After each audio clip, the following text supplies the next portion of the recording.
জাতীয় সংসদে আপনার সভাপতিত্বেই একটি বিল সংশোধনী সহ পাশ হয়ে গেল, জুলাই গণঅভ্যুত্থান স্মৃতি জাদুঘর বিল 2026। এই আপনি জানেন মাননীয় স্পিকার যে অন্তর্বর্তী সরকারের অধ্যাদেশগুলোকে নিয়ে একটা বিশেষ কমিটি করা হয়েছিল, যেই কমিটিতে 98টি অধ্যাদেশ সম্পর্কে আমরা ঐক্যমত পোষণ করেছি যে 98টি অধ্যাদেশ অ্যাজ ইট ইজ এটা সংসদে আসবে বিল আকারে এবং পাশ হবে। বাকিগুলোতে কিছুটাতে নোট অফ ডিসেন্ট সংশোধনী আছে, সেটা নিয়ে আলোচনা হবে। মাননীয় স্পিকার, এই জুলাই গণঅভ্যুত্থান স্মৃতি জাদুঘর বিল 2026 সেটা কিন্তু সেই 98টি অধ্যাদেশের একটি, যেটা নিয়ে সবাই ঐক্যমত ছিল, সরকারি দল বিরোধী দল, যে এই বিলটা যেভাবে অন্তর্বর্তী সরকারের সময় রচিত হয়েছে, গৃহীত হয়েছে, সেভাবে এটা পাশ হবে। এখন আজকে যখন এটি পাশ করার বা বিলটি উত্থাপনের সময় আসলো, দেখেন আধা ঘন্টা আগে একটা সংশোধনী দেওয়া হলো। মাননীয় স্পিকার, এখানে সংশোধনী যে কেউ দিতে পারে মাননীয় স্পিকার। যে 98টাতে ঐক্যমত আমরাও করেছি, সেই 98টার প্রত্যেকটাতে আমরা আপত্তি এবং সংশোধনী দিতে পারতাম, কিন্তু এটা আমাদের মধ্যে একটা কনসেনসাস হয়েছিল যে এটা এই বিলগুলো নিয়ে আমরা কোনো প্রশ্ন তুলব না। এ কারণে কিন্তু মাননীয় স্পিকার সেই সব প্রত্যেকটা বিলে কিন্তু আমরা হ্যাঁ বলেছি, আমরা ঐক্যমত দিয়েছি। কিন্তু সরকার দল আজকে এটা আপনার সামনে, এটা কিন্তু রাজনৈতিক সমঝোতা ভঙ্গ করা হলো, কনসেনসাস ভঙ্গ করা হলো। তাহলে এই বিশেষ কমিটি যেটা করা হয়েছিল, সেই কমিটিরই কোনো প্রয়োজন ছিল না। আমরা জানি সরকারি দল চাইলে যে কোনো আইন, যে কোনো বিল তারা উপস্থাপন করতে পারে, সংশোধনী আনতে পারে, পাশ করতে পারে, তাদের সেই মেজরিটি রয়েছে। বিরোধী দলের হ্যাঁ নায়ের আসলে এখানে কোনো মূল্য নেই। কিন্তু আমরা এখানে কেন আছি? আমরা এখানে আছি যাতে আমাদের আপত্তি থাকলে জনস্বার্থের বিষয়ে আমরা কথা বলতে পারি। সেই কথা বলার সুযোগ যদি না দেওয়া হয়, এই বিলটি যেভাবে দিনে দুপুরে একটা ছল চাতুরি করে, একটা জোচ্চুরির মাধ্যমে এই বিলটি সংশোধনী সহ পাশ করে নেওয়া হলো। মাননীয় স্পিকার, এটা আমরা প্রতিবাদ জানাচ্ছি। এবং যেই সংশোধনী, স্পেসিফিক সংশোধনী নিয়ে যদি আমি একটু বলি 2 মিনিট, যেখানে 2টি সংশোধনী, বিশেষ সংশোধনী এনেছেন একজন মাননীয় সংসদ সদস্য, যেখানে তিনি প্রস্তাব করেছেন যে সংস্কৃতি বিষয়ক মন্ত্রণালয়ের দায়িত্বে নিয়োজিত মন্ত্রী বা প্রতিমন্ত্রী এই জাদুঘরের যে পরিচালনা পর্ষদের সভাপতি হবেন। আগের সংশোধনীর আগের বিলটিতে ছিল যে একজন বিশেষজ্ঞ, সরকার কর্তৃক নিয়োজিত একজন বিশেষজ্ঞ সেটার প্রধান হবেন। এখানে কিন্তু সরকারি নিয়োগ দিবেন, কিন্তু সংস্কৃতি মন্ত্রণালয়ের অধীনে অনেকগুলো প্রতিষ্ঠান আছে, শিল্পকলা আছে, নজরুল একাডেমি আছে, বাংলা একাডেমি আছে, জাতীয় জাদুঘর আছে। এই প্রতিষ্ঠানগুলো কিন্তু, এটা মাননীয় স্পিকার আপনি যেমন রেওয়াজের কথা বলেন, এটাও কিন্তু রেওয়াজ, এখানে বিশেষ সংশ্লিষ্ট ব্যক্তি যাদের সাহিত্য, ইতিহাস, সংস্কৃতি এক্সপার্টাইজ আছে বা জাদুঘর নিয়ে এক্সপার্টাইজ আছে, তাদেরকে সেই দায়িত্বগুলো দেওয়া হয়। সেই ধারাবাহিকতাতেই জুলাই গণঅভ্যুত্থান স্মৃতি জাদুঘর, এটা কিন্তু কোনো শাখা জাদুঘর না, এটা একটা স্বতন্ত্র, একটা বিশেষায়িত জাদুঘর।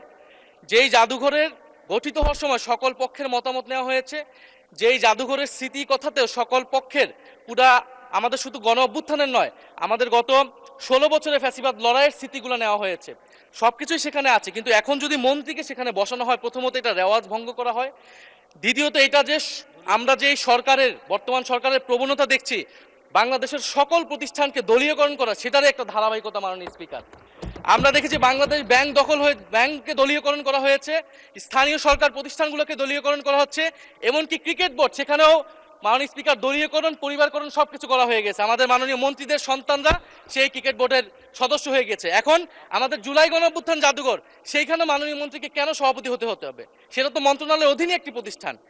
আর দ্বিতীয় যে সংশোধনী, যে সরকার চাইলে যে কাউকে বাদ দিয়ে দিতে পারবে।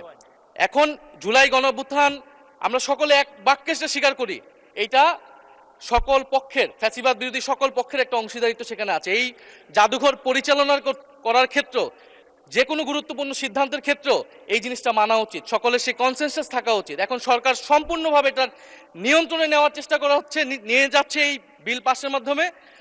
ফলে আমি আপনার কাছে এটার অনুরোধ জানাবো, আহ্বান জানাবো সরকারের প্রতিও, যে সংশোধনী বাদ দিয়ে এটা এখনই যেইভাবেই এটা বিল ছিল, যে ঐক্যমত হয়েছিল বিশেষ কমিটিতে, সেই অনুযায়ী যাতে এই বিলটি আবার পাস করার ব্যবস্থা করা হয়, বা সেই অনুযায়ী আইন অনুযায়ী ব্যবস্থা গ্রহণ করা হয় মাননীয় স্পিকার।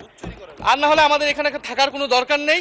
সরকারের নজিরবিহীন যেভাবে দলীয়করণ চলতেছেন প্রতিষ্ঠানগুলোকে, আমাদের দেশে প্রতিষ্ঠানগুলো এই কারণেই দাঁড়ায় না, কারণ সরকার, তার দল, তার গুন্ডা বাহিনী, রাজনীতিবিদ সবকিছুকে তার নিয়ন্ত্রণে কেন থাকতে হবে?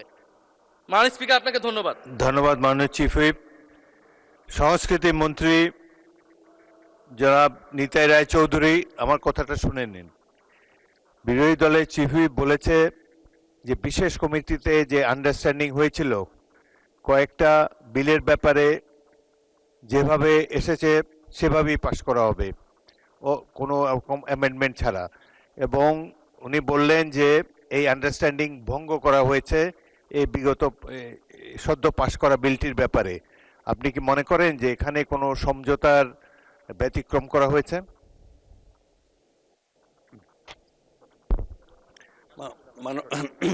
মাননীয় স্পিকার, ধন্যবাদ মাননীয় স্পিকার।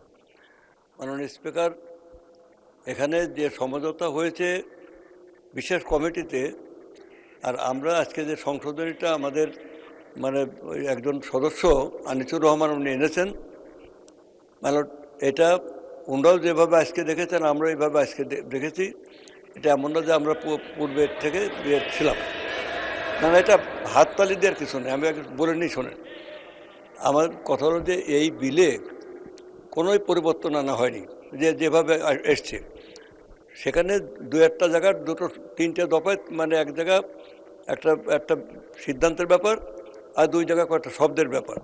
সিদ্ধান্তটা হচ্ছে এইভাবে যে মানে সংস্কৃতি বিষয়ক মন্ত্রণালয়ের যে পরিচালনা যে একটা পর্ষদ আছে, কাউন্সিল আছে, সে কাউন্সিলে বলা হয়েছে যে কোনো লোককে করা যেতে পারে।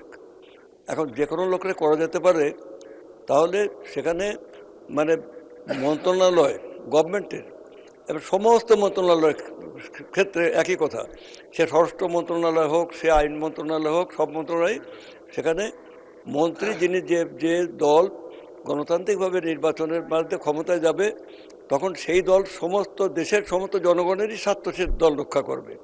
এমন না যে আমরা বিএনপির ভোটে জিতে এসছি, আমরা জনগণের ভোটে, তাই বলে আমরা শুধু বিএনপির কাজ করব। এই যে আমরা ফ্যামিলি কার্ড দিচ্ছি, আমরা কৃষি কার্ড দিচ্ছি, এখানে আপনার যে বিভিন্ন ভাতা দেওয়া হচ্ছে, সেখানেও তো আমরা বলা হয়নি শুধু বিএনপির লোক ফ্যামিলি কার্ড পাবে, শুধু বিএনপির লোক কৃষি কার্ড পাবে। শিক্ষা মন্ত্রণালয় থেকে যে উন্নয়ন হচ্ছে, সেখানে শুধু বিএনপির লোক লেখাপড়া শিখবে, সেটা তো বলা হয়নি। এটা ভাবনাটা মাইন্ডকে একটু ব্রড করতে হবে।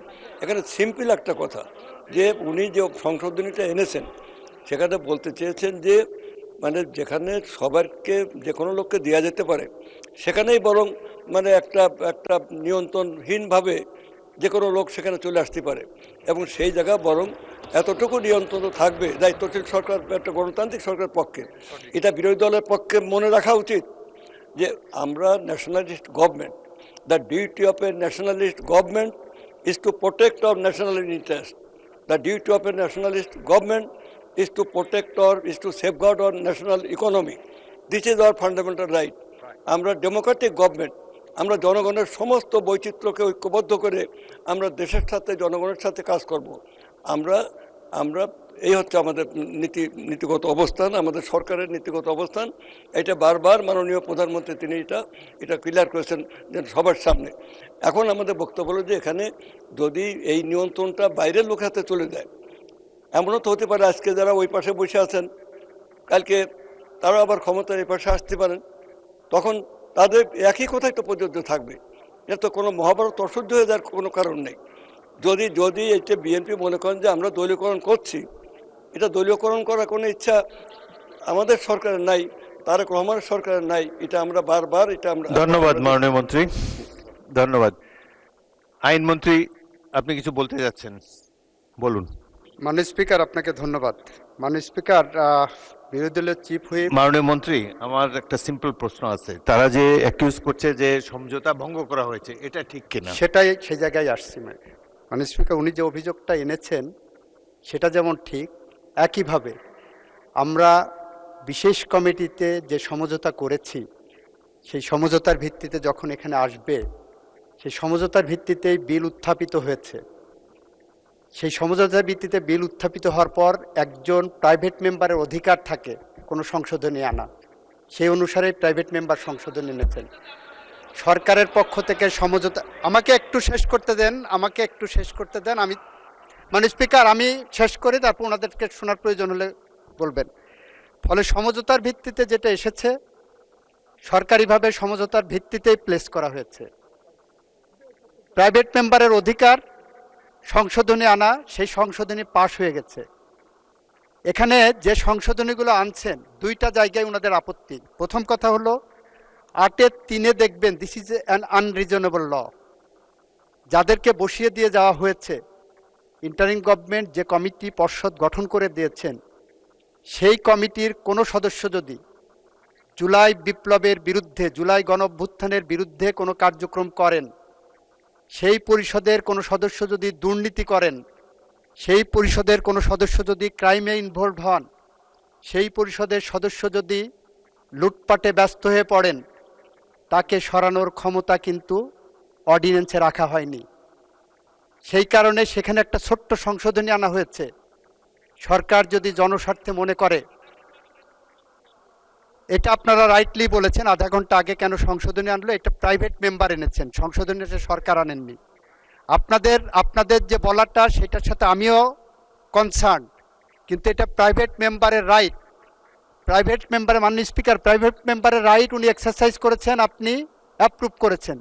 তো আমি যেটা বলছিলাম, যে ছোট্ট সংশোধনীটা আনা হয়েছে 8-3-এ, সেটা হলো যে কমিটি করে যাওয়া হয়েছে, সেই কমিটির নেচারটা এমন করা হয়ে গেছে যে তারা প্রফেটিক, তারা চুরি বাটপাড়ে লুটপাট কিচ্ছু করলে তাদের সরানো যাবে না, এটা কোনো রিজনেবল ল না।